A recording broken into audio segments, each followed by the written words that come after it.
Hello dear students, today our topic is law of chemical combination for class 11th and this is very important topic of chapter some basic concepts of chemistry.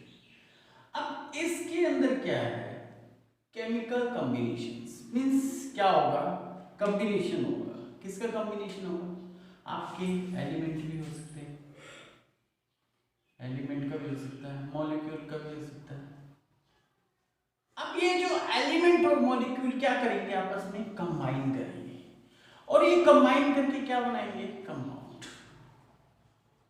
क्या बनाएंगे compound अब ये जो compound बनेगा तो इसका क्या ratio होगा इसको क्या रेशो होगा कितना अमाउंट होगा मॉलिक्यूल का या एलिमेंट का और कंबाइन करके क्या बना रहे हैं कंपाउंड मीन्स हम इसको एक सिंपली वे में बोल सकते हैं कि किस रेशियो से किस कंपोजिशन से किस प्रोपोर्शन से ये कंबाइन करेंगे और क्या बनाएंगे कंपाउंड तो उसको एक्सप्लेन करने के लिए हमारा लॉ ऑफ केमिकल कॉम्बिनेशन आया था। अब इस लॉ ऑफ केमिकल कॉम्बिनेशन के अंदर हम 5 लॉ हैं हमारे 5 लॉ जिनको हम क्या करेंगे स्टडी करेंगे वन बाय वन। जैसे हमारा जो फर्स्ट लॉ है हमारा law of conservation of mass. First law क्या है हमारा लॉ ऑफ कंजर्वेशन ऑफ मास।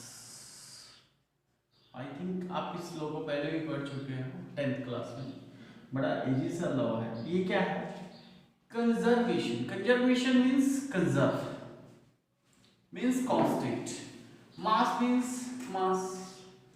तो इन ए फिजिकल रिएक्शन और केमिकल रिएक्शन और you can say in a physical change और केमिकल चेंज, जब भी कोई किसी रिएक्शन के अंदर या फिजिकल चेंज हो रहा है या केमिकल चेंज हो रहा है, जो मास ऑफ रिएक्टेंट होगा वो always equal to sum of mass of reactant is always equal to sum of mass of product. तो आप क्या लिखोगे in physical and chemical changes the mass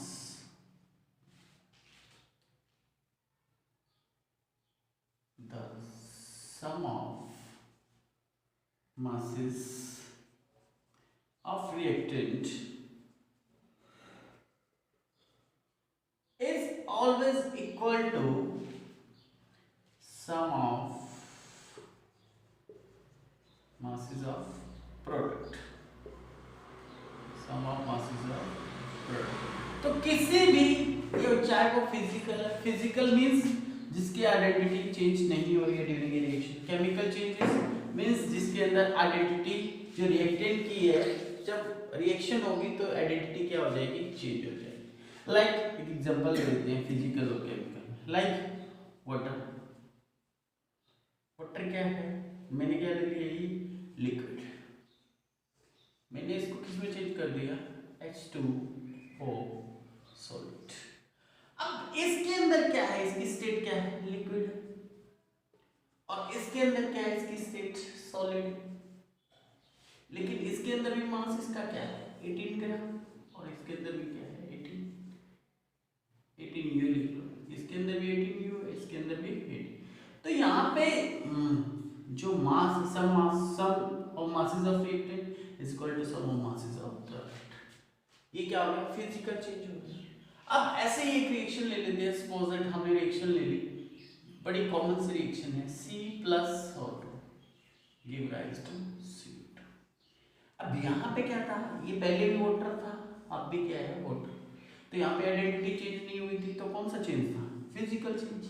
लेकिन इसके अंदर क्या है carbon and oxygen combine and form the carbon dioxide. अब इसके अंदर कार्बन अलग प्रॉपर्टी शो कर रहा है ऑक्सीजन अलग और कार्बन डाइऑक्साइड क्या है अलग से कंपाउंड है।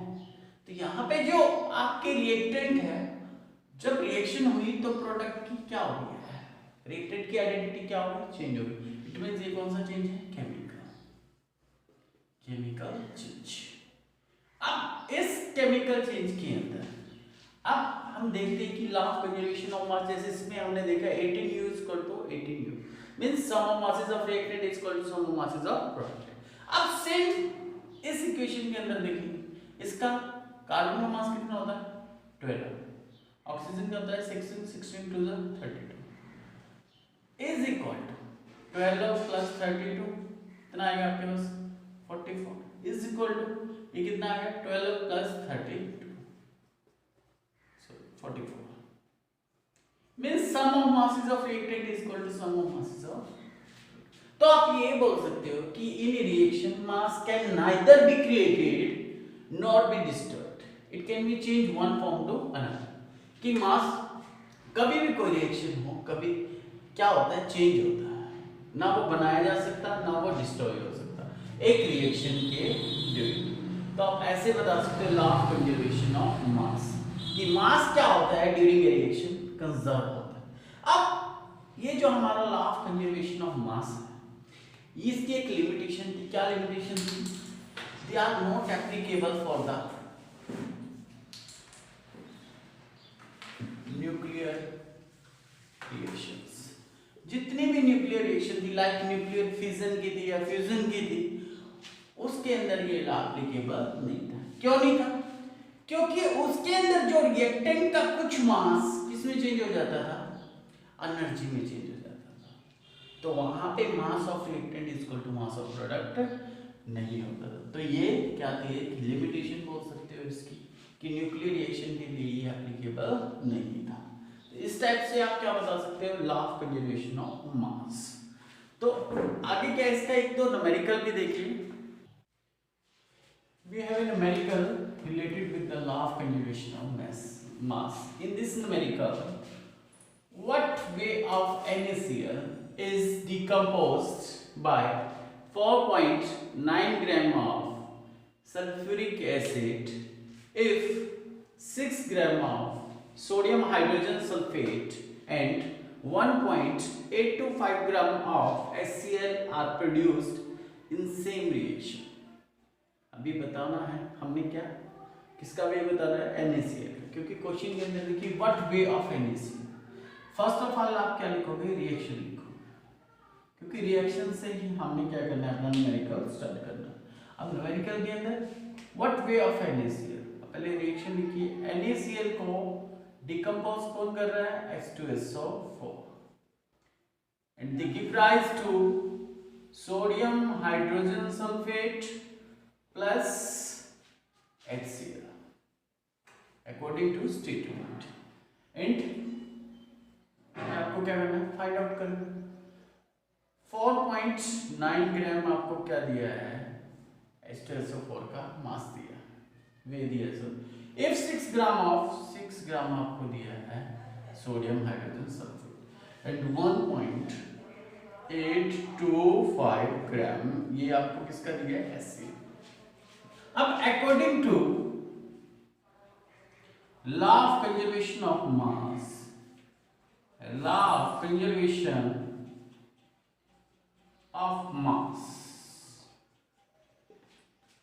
अब अगर हम law of conservation of mass के क्या करेंगे सम ऑफ मासेस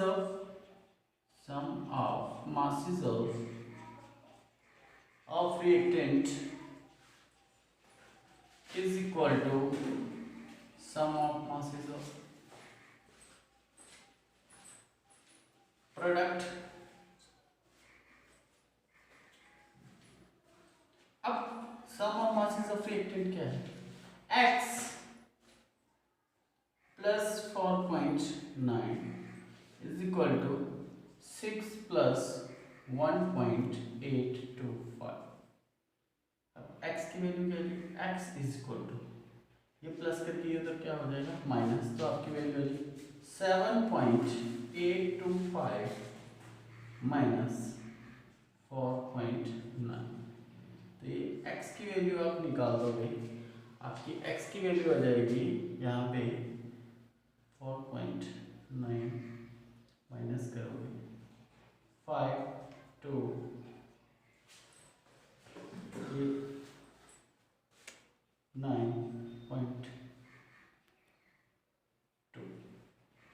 2.925 ग्राम आपकी किसकी वैल्यू आ जाएगी x की।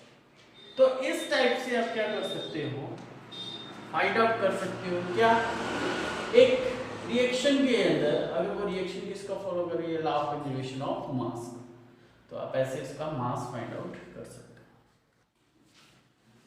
नेक्स्ट लॉ है हमारा लॉ ऑफ डेफिनेट प्रोपोर्शन, इसको लॉ ऑफ डेफिनेट प्रोपोर्शन बोलते हैं, लॉ ऑफ कांस्टेंट प्रोपोर्शन भी बोला जाता है, लॉ ऑफ फिक्स प्रोपोर्शन भी बोला जाता है, जो भी आपको स्टेबल लगे वो आप इसमें यूज कर सकते हैं। अब इस लॉ का नाम देखो, कांस्टेंट प्रोपोर्शंस मींस कोई चीज क्या की गई है, फिक्स की गई है। अब उस फिक्स को पढ़ने के लिए हम इसकी डेफिनेशन पढ़ते हैं। पहले, a pure chemical compound always consist of the same element combined together in a fixed proportion by V। अब इसके अंदर क्या है, मान लो कोई आपके पास एक simple carbon plus oxygen give rise to CO2 या H2 plus O2 give rise to water. अब मैं वाटर चाहे किसी भी कंट्री का ले लूं, चाहे अमेरिका का, जापान का, फ्रांस का, इंडिया का, किसी भी कंट्री का, अब जो इनका कंबाइन करने का रेशियो है H2H रेशियो ऑक्सीजन। अब जो हाइड्रोजन के हैं कितने एटम, 2, ऑक्सीजन के कितने हैं 1, मतलब जो हाइड्रोजन के एटम 2 होंगे उसमें और ऑक्सीजन का क्या होगा 1 होगा। लेकिन यहाँ पे क्या प्रोपोर्शन बाय, अगर मैं वे के अकॉर्डिंग देखूं तो हाइड्रोजन का कितना हो गया 2 ग्राम और ऑक्सीजन का 16, तो कितना आ गया 1:8। तो हम कहीं भी कोई चीज देखें जो कंपाउंड है, प्योर कंपाउंड है, वो चाहे हम नेचुरली बनाएं, नेचुरली देखें या हम खुद बनाते हैं उसको, उसका जो रेशियो होगा वो हमेशा क्या होगा, कांस्टेंट होगा, फिक्स्ड होगा। ऐसे ही आप कार्बन डाइऑक्साइड देखो CO2। अब कार्बन डाइऑक्साइड कहीं की भी, कार्बन डाइऑक्साइड क्या है, कहीं की भी है, आप क्या देख सकते हो उसमें रेशियो क्या होगा 12:32,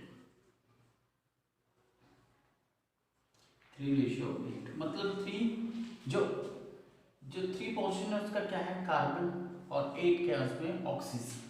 तो इस टाइप से क्या है इनका रेशियो। तो इस टाइप से आप लॉ ऑफ डेफिनेट प्रोपोर्शन को बता सकते हैं।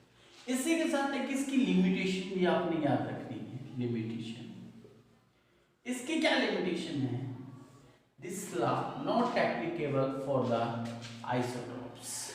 जो आइसोटोप्स होते हैं उनके, लाइक मैंने कार्बन डाइऑक्साइड ले लिया, कार्बन प्लस ऑक्सीजन की प्राइस CO2। अब कार्बन क्या है 12 है, ऑक्सीजन की रेशियो 32 है। लेकिन अगर मैं यहाँ पे कार्बन 12 है, लेकिन अगर इसकी आइसोटोप होगी तो वो क्या होगी, कार्बन CO2 वो क्या होगा 14:32। तो यहाँ पे रेशियो क्या होगा, डिफरेंट होगा। तो ये इसका क्या है, लिमिटेशन है कि ये लॉ जो आइसोटोप के केस में क्या नहीं हो पाया, अप्लाई नहीं हो पाया, इम्प्लीमेंट नहीं हो पाया, क्योंकि उनका जो रेशियो था वो क्या कर रहा था, वेरी कर रहा था। तो इस टाइप से आप लॉ ऑफ डेफिनेट प्रोपोर्शन और लॉ ऑफ कांस्टेंट प्रोपोर्शन को क्या कर सकते हो, एक्सप्लेन कर सकते हो, बता सकते हो। अब इससे रिलेटेड इसका कोई न्यूमेरिकल देखिए, उससे आपको और क्या होगा, क्लियर हो जाएगा। ऐसे ही एक एग्जांपल और मैं आपको थोड़ा सा बता दूं, लाइक NH3 अमोनिया है। अब अमोनिया क्या है 14:3। अब ये अमोनिया किसी भी कंट्री के ले लें, किसी भी स्टेट के ले लें, उसका रेशियो क्या रहेगा 14:3। ये क्या रहेगा, फिक्स्ड रहेगा, कांस्टेंट रहेगा। इस टाइप से आप लॉ ऑफ कांस्टेंट को एक्सप्लेन कर। अब इसके न्यूमेरिकल देखिए, न्यूमेरिकल क्या है, ये देखिए बच्चों, ये न्यूमेरिकल है किससे related, law of constant proportion और लॉ ऑफ फिक्स्ड प्रोपोर्शन से रिलेटेड। और इस न्यूमेरिकल के अंदर क्या है, स्टेटमेंट को देखिए एक बार ध्यान से। ऐसे क्वेश्चनों के अंदर ना स्टेटमेंट बड़ा इंपॉर्टेंट है कि आपने स्टेटमेंट कितनी ध्यान से पढ़ी, क्योंकि स्टेटमेंट से ही आपको पता लगना है कि कौन सा जो एलिमेंट है कैसे कंबाइन करना है।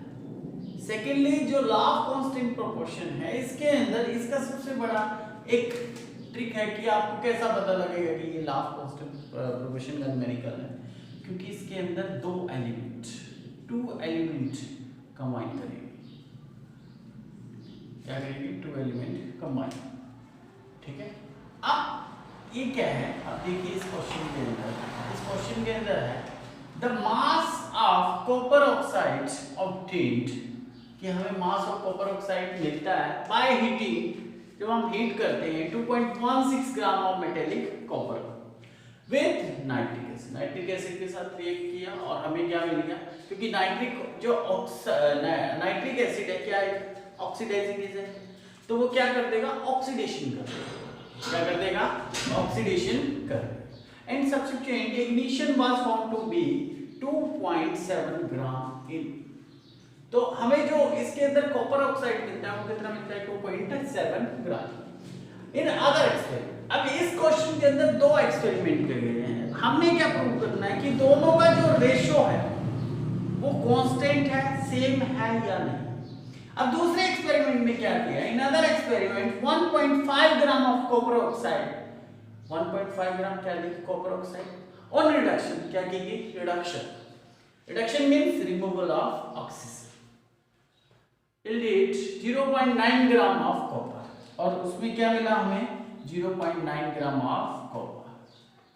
पहले क्या किया, जो कॉपर ऑक्साइड है आपका, the mass of copper oxide by heating, आप कॉपर को हीट कर रहे हो किसके साथ, HNO3 के साथ, और आपको क्या मिल रही है, कॉपर ऑक्साइड, क्योंकि जो नाइट्रिक एसिड है क्या है, ऑक्सीडाइजिंग एजेंट है। अब जो कॉपर है यहाँ पे क्या है, कॉपर को क्या मिल रही है, nascent oxygen, they give rise to Cu, मतलब कॉपर की क्या हो रही है, ऑक्सीडेशन हो रही है। ऐसे ही सेम कि Cu जो है उसकी क्या रिडक्शन, तो क्या प्रोड्यूस कर रहा है, Cu+O2। अब इन दोनों में यहाँ भी कॉपर है, यहाँ भी कॉपर है, सॉरी यहाँ भी कॉपर है, यहाँ भी कॉपर है, ऑक्सीजन है, ऑक्सीजन। अब इनका जो कंबाइन करें अगर हम इन दोनों को, तो इनका रेशियो क्या होना चाहिए, कांस्टेंट होना चाहिए। अब कैसे लिखोगे आप क्या बना लीजिए, Cu फर्स्ट एक्सपेरिमेंट, फिर सेकंड एक्सपेरिमेंट। जो फर्स्ट एक्सपेरिमेंट है उसके अंदर आपकी जो Cu कॉपर ऑक्साइड है वो कितनी है, 2.70, और जो आपका सेकंड एक्सपेरिमेंट है उसके अंदर कितनी है, 1.5। अभी कॉपर हो गया और ये क्या हो गया, ऑक्सीजन। अब कॉपर की इसके अंदर क्या है, इसके अंदर क्या बोलते हैं, the mass of copper obtained by heating 2.6 gram of copper. इसके अंदर कॉपर कितनी है, 2.16। अब इसके अंदर कॉपर ऑक्साइड के अंदर जो मास है हमारा 2.7 ग्राम, कॉपर कितनी है 2.1, तो बाकी क्या बचेगी, ऑक्सीजन। तो मैं माइनस कर सकता हूँ, माइनस करके क्या आएगा आपके पास, 0.45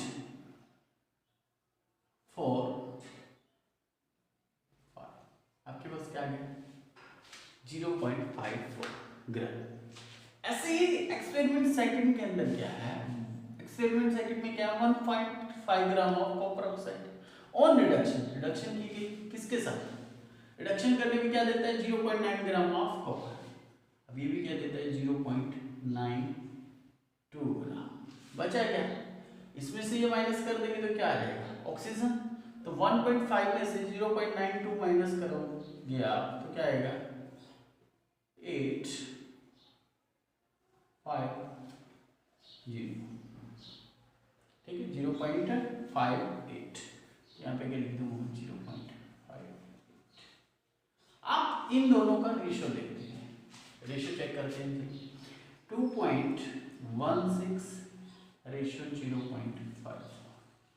अब इनका रेशियो देखिए क्या आता है आपका, ये 1:4।